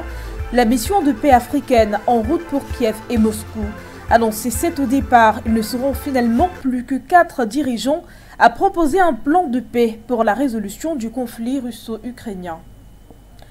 Et toujours dans ce journal, on parle législative. Du côté de la Guinée-Bissau, Maro Sissoko Embalo Fair Play reçoit l'opposition, un fair play qui devrait justement apaiser les tensions qui depuis fort longtemps gangrènent la sphère politique dans le pays.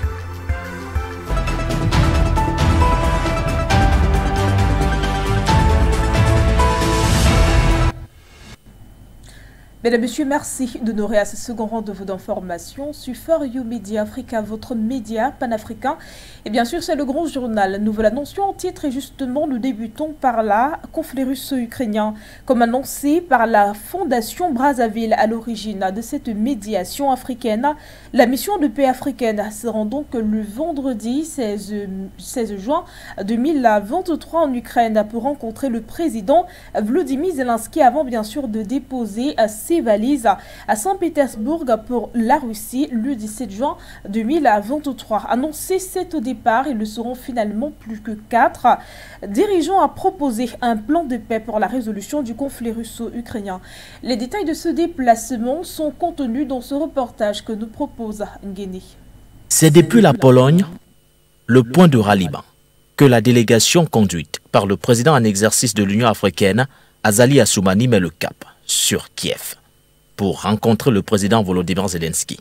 Outre le président de l'Union des Comores, cette délégation réduite est constituée du président Macky Sall du Sénégal, du président Cyril Ramaphosa de l'Afrique du Sud et du président Hakainde Hichilema de la Zambie.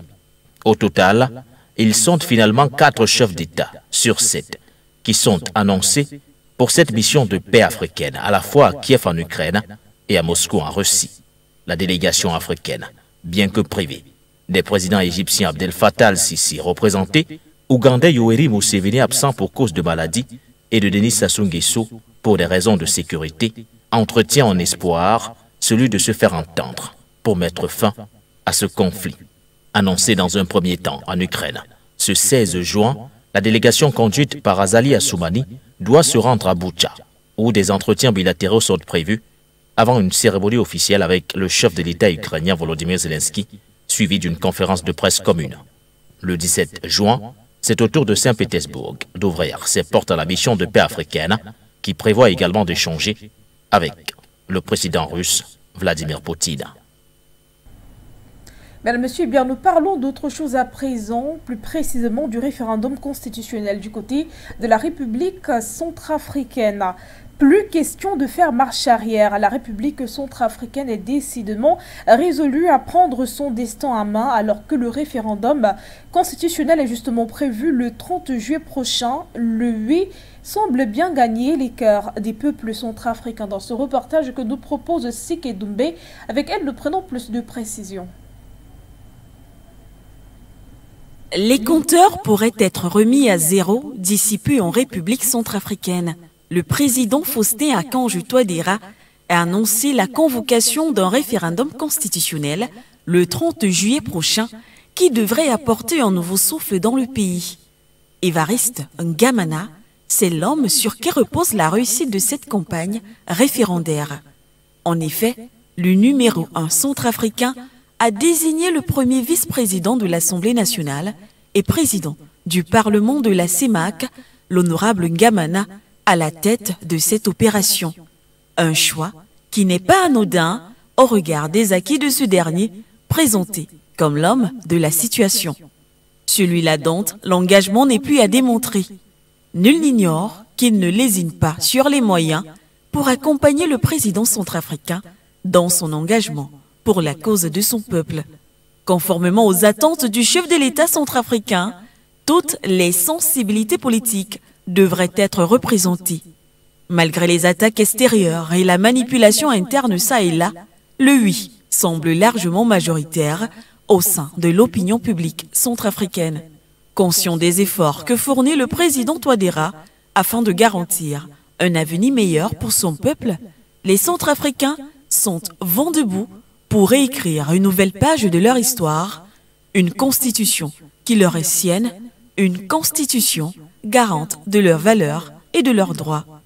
Notons que le projet de réécriture d'une nouvelle constitution ne plaît pas à tous et surtout à une partie de la communauté dite internationale, car celle-ci garantit les intérêts du peuple centrafricain longtemps vilipendé et abusé par ces puissances occidentales. Les enjeux sont donc énormes, le Centrafrique passe dorénavant avant tout, et le président Touadéra compte bien le faire entendre. Comme il a fait observer, la constitution actuelle comporte des dispositions qui pourraient compromettre le développement du pays.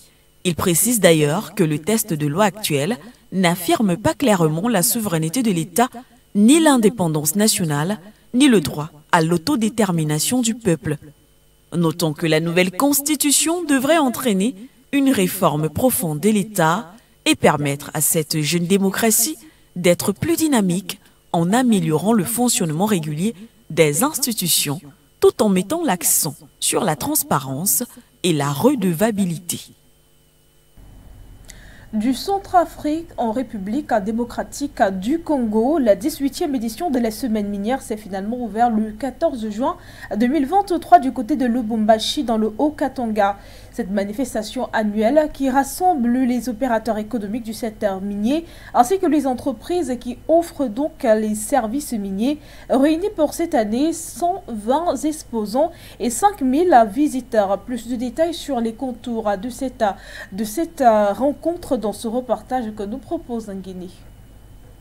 Cette édition 2023 réunit 120 exposants issus de plusieurs pays d'Afrique et d'Europe. Plus de 5000 visiteurs qui, durant ces 3 jours, vont participer aux conférences et aux panels composés d'experts et d'autres chefs d'entreprise.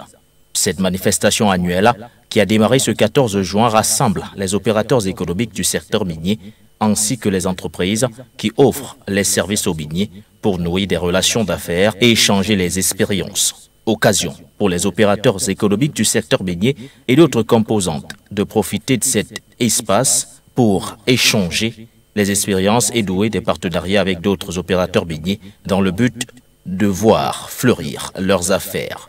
Lors de la cérémonie d'ouverture tenue ce mercredi, la ministre congolaise des Mines, Antoinette Samba, a prévenu que la récente flambée des prix des hydrocarbures risquerait d'augmenter le coût d'exploitation des mines dans le pays. L'économie congolaise reste très dépendante du secteur minier, lequel demeure le principal porteur de croissance et contribue de manière significative au budget de l'État, a-t-elle déclaré, ajoutant que tout choc exogène sur ce secteur comporte à un coup sûr un impact sur l'économie de la République démocratique du Congo dans son ensemble.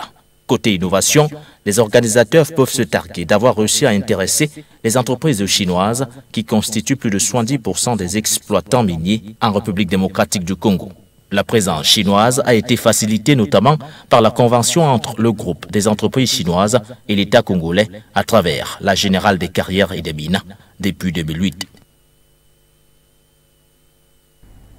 Et parlons à présent politique du côté du Nigeria. Le président nigérien Bola Tinubu poursuit sa promesse de réforme économique en prenant des mesures décisives et surtout drastiques contre la corruption dans le pays. Le gouvernement a justement annoncé la suspension du responsable de la lutte anticorruption, Abdoulaye Bawa, puisqu'il s'agit de lui, suite bien sûr à des accusations d'abus de pouvoir et à une enquête qui est justement en cours. Avec vous, nous prenons plus de précisions dans ce reportage. Mercredi soir, dans un communiqué, le gouvernement a ordonné à Bawa de transférer dans l'immédiat la gestion de son bureau au directeur des opérations de la Commission des crimes économiques et financiers, en abrégé EFCC. Cette suspension, notons-le, vise à assurer une enquête impartiale jusqu'à sa conclusion. Les détails spécifiques des accusations d'abus de pouvoir n'ont pas été divulgués. Cette suspension survient après l'éviction et l'arrestation la semaine dernière du gouvernement de la Banque centrale du Nigeria, Godwin Emefiele, également dans le cadre d'une enquête. L'UFCC joue un rôle crucial dans la lutte contre la corruption, en enquêtant sur des affaires de blanchiment d'argent, de détournement de fonds et d'autres crimes financiers, y compris des escroqueries en ligne. Le président Bola Tinubu, élu en février, a placé la lutte contre la corruption au centre de son programme de réforme. Outre la lutte contre la corruption, Bola Tinubu fait face à de nombreux défis, dont la relance économique du pays. En effet, le Nigeria, première économie d'Afrique et important producteur de pétrole, est confronté à des difficultés financières. Dans le cadre de ces réformes économiques, Bola Tinubu a mis fin aux subventions sur le carburant, ce qui a entraîné une hausse des prix et des tensions sociales. Nous l'annoncions en titre du côté de la Guinée-Bissau législative, c'est le tableau rare et apprécié de tous. Le président Umaru Sissoco Embalo recevant les membres de l'opposition malgré bien sûr la défaite du parti au pouvoir à l'occasion des dernières élections législatives. Un fair-play qui devrait sans doute apaiser les tensions qui longtemps gangrènent la sphère politique dans ce pays. Avec vous, Sike Doumbé, on revient avec plus de précision. C'est en homme d'État que le président de la République de Guinée-Bissau, le général Umaru Sissoco Embalo, a salué le déroulé des élections législatives dans le pays. Des élections qui se sont déroulées en toute légalité et dans une transparence totale. Un exemple en Afrique. En effet, dans ce pays où les résultats auparavant ont été contestés, les quelques 200 observateurs internationaux présents ont annoncé n'avoir relevé aucun incident majeur. Ils ont confirmé que le scrutin a été libre, transparent et apaisé. Quelques jours après ces législatives, le chef de l'État bissau-guinéen a reçu tour à tour les différents partis politiques porteurs de listes en compétition. Ces derniers ont répondu présents à cette invitation qui n'a fait que renforcer la paix et la cohésion dans le pays. Occasion pour le président Embalo de saluer la participation et le fair-play de chaque parti politique. Rappelons qu'à l'issue du vote, le PAIGC, parti dans l'opposition, a obtenu 54 sièges sur les 102 disponibles au Parlement devant le MADEM G15, famille politique du président. Une attitude saluée par les différents hommes politiques présents à cette rencontre qui vient apporter un nouveau souffle dans le milieu politique, longtemps gangréné par des divergences. Un geste d'apaisement qui rassure et qui laisse espérer un avenir meilleur pour le pays. Et comme à son habitude, c'est en homme décontracté que le général Umaro Sissoko Embalo a terminé sa soirée, accompagné de certains artistes sous décadence au rythme du pays.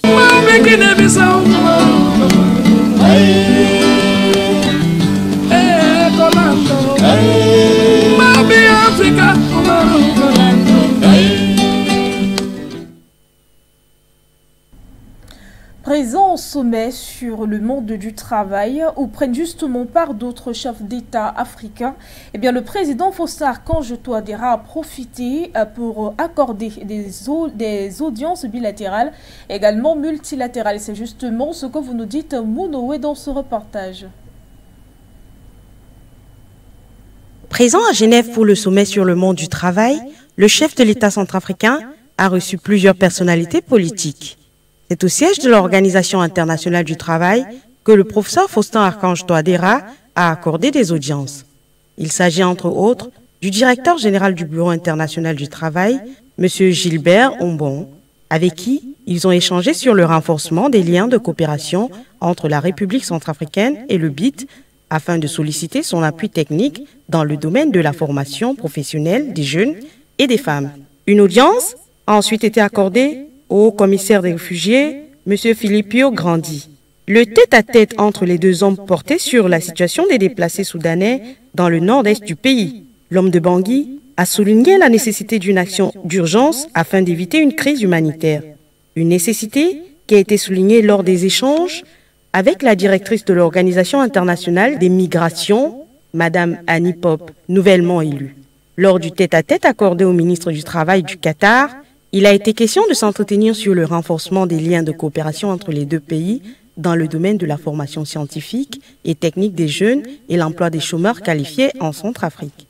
Le ministre qatari a quant à lui profité de l'occasion pour inviter le chef de l'État centrafricain au Forum de Doha en décembre 2023 et au Forum économique prévu au Qatar en mai 2024.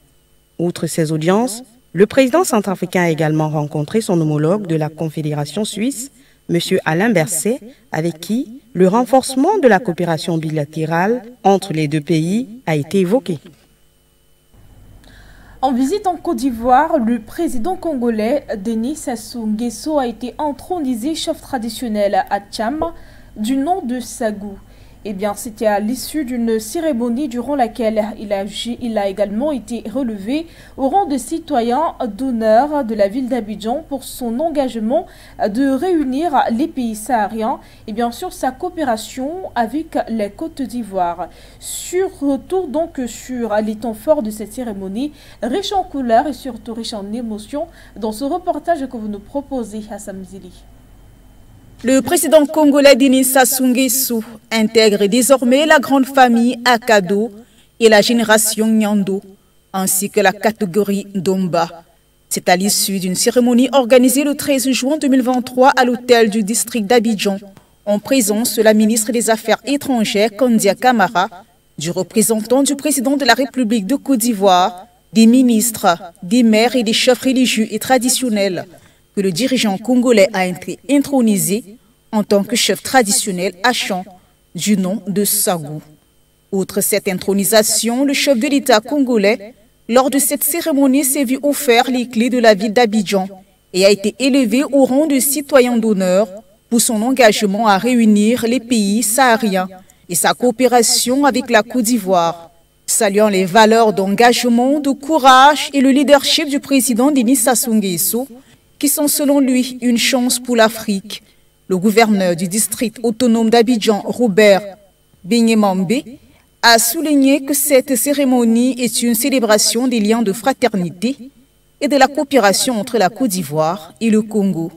Prenant la parole, le président Sassou Nguesso s'est dit touché par la remise des clés et du parchemin de la ville d'Abidjan, ainsi que son intronisation en tant que chef traditionnel.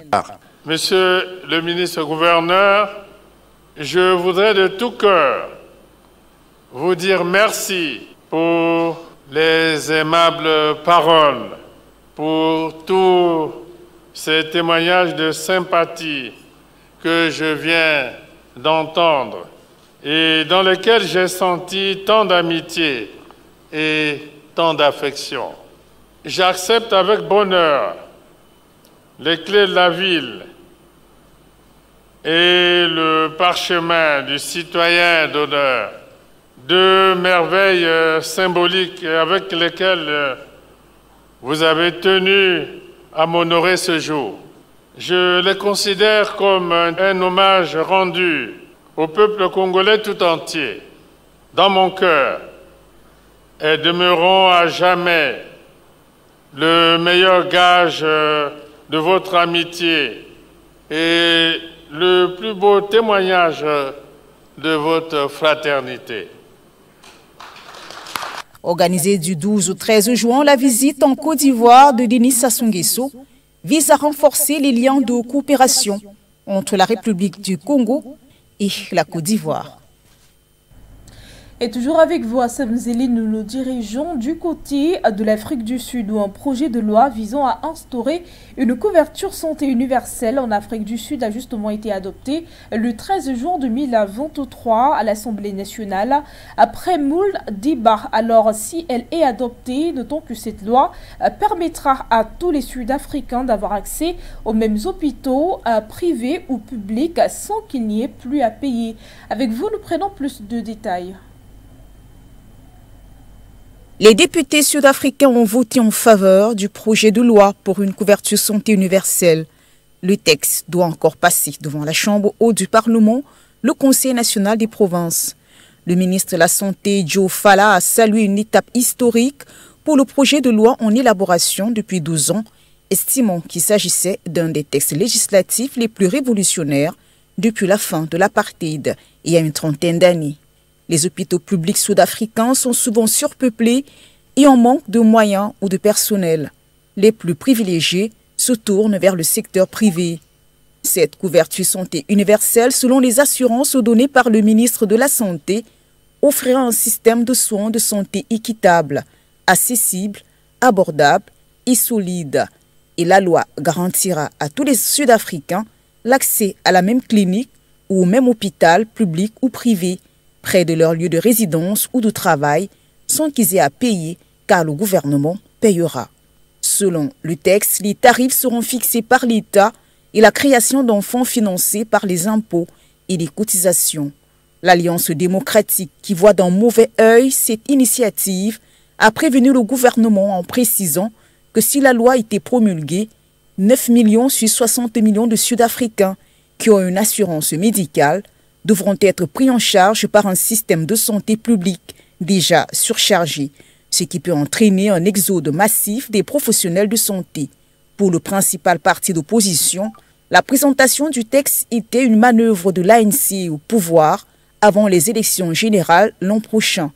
On note également des craintes du côté du secteur médical privé qui estime qu'une telle loi risque d'aggraver la situation de tous les Sud-Africains en instaurant un système où la fourniture de soins par l'État deviendra impossible et où l'offre par le secteur privé sera fermée. Et au Kenya à présent, le géant américain propriétaire de Facebook, WhatsApp et également Instagram est attaqué en justice au Kenya devant le tribunal de l'emploi par les modérateurs de contenu dénonçant notamment des conditions de travail inhumaines. Avec Vemounoui, on revient avec les précisions. Condamné en mai dernier du côté de l'Europe sur la protection des données, le groupe Meta est une nouvelle fois attaqué en justice du côté du Kenya. 3 plaintes qui vise Meta et son partenaire Sama. Le géant américain a sous-traité la modération des contenus de son réseau social pour l'Afrique subsaharienne entre 2019 et 2023 ont été déposés par des modérateurs de contenu. Leur travail consiste à visionner et à retirer de Facebook les publicités violentes, appelant à la haine ou propageant la désinformation. Ces derniers reprochent au géant américain des conditions de travail jugées inhumaines, plainte qui vient de s'inscrire dans le même sillage que celle déposée en mai 2022 par le Sud-Africain Daniel Moutan, qui dénonce des conditions de travail inhumaines, les méthodes d'embauche trompeuses, des rémunérations irrégulières et insuffisantes, ainsi que le manque de soutien psychologique face au traumatisme causé par cette activité. L'affaire n'a pas encore été jugée. Au mois de mars, une autre plainte avait été déposée par 184 autres employés, affirmant avoir été indûment licenciés par Sama. Les plaignants demandent une compensation pour leur salaire insuffisant et les dommages causés à leur santé mentale. Dans l'attente d'un jugement sur le fond, le tribunal de l'emploi a ordonné à Meta et Sama de fournir des soins médicaux et psychologiques appropriés aux plaignants. Ces affaires sont les plus importantes sur le thème de la modération des contenus depuis une action de groupe lancée aux États-Unis en 2018.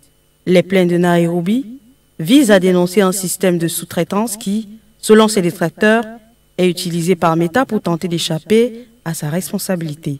Selon Brandy Noneke, directeur du Centre pour le droit et la technologie à l'Université de Berkeley, en Californie, le grand public ne réalise pas à quel point des contenus peuvent être dangereux et horribles et quel est le coût humain de la modération des contenus Facebook.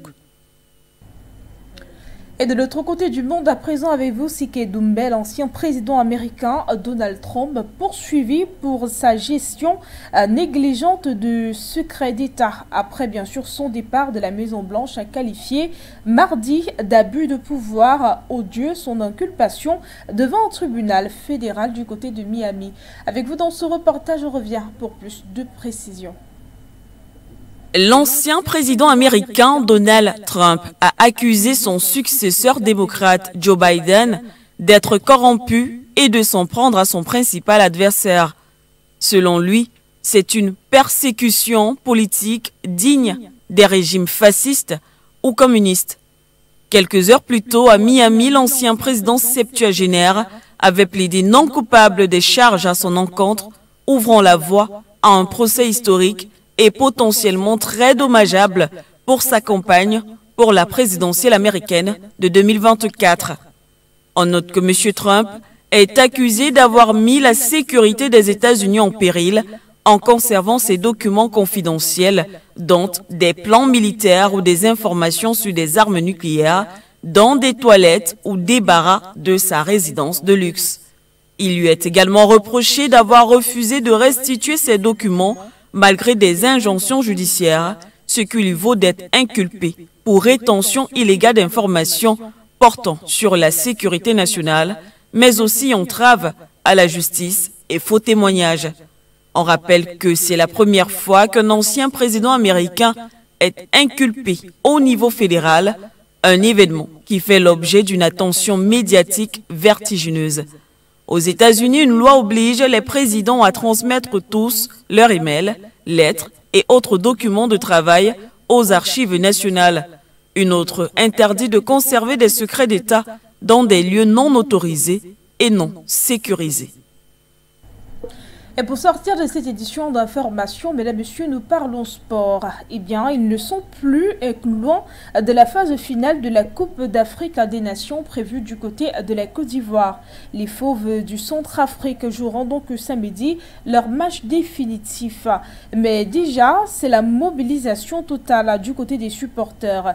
Ils y croient fortement, ils sont optimistes quant à la victoire de leur équipe. Mono a suivi pour vous cette actualité. Ici son reportage. À seulement quelques heures de la rencontre qui opposera les Fauves de Bazouangui à l'équipe angolaise, l'on observe déjà une mobilisation du peuple centrafricain autour de leur équipe. Le Centrafrique s'apprête à rentrer peut-être dans l'histoire du football africain en se qualifiant pour la première fois en phase finale d'une Coupe d'Afrique des Nations. Du côté de Bangui, Boire, Berberati, Bossangwa, Damara et plein d'autres villes du pays, c'est le sujet de la rencontre historique de ce samedi qui alimente les conversations. Unis autour du football, les Centrafricains de tous les bords politiques, religieux et culturels envoient un message fort aux Fauves. À travers des parades dans les rues, des messages sur les réseaux sociaux, c'est une forte effervescence que l'on observe ces dernières heures. Samedi 17 juin au stade de la réunification de Bépanda, les Fauves affronteront les Antilopes. Pour pousser l'équipe centrafricaine à la victoire, des bus de transport en commun ont été mis à la disposition des supporters depuis Bangui à destination du Cameroun. Mesdames et messieurs, c'est justement sur cette voie que nous mettons un terme définitif à cette édition d'information. Sur You Media Africa, merci de rester nombreux à nous regarder et à nous écouter sur nos différentes plateformes, mais surtout, restez en compagnie de nos programmes.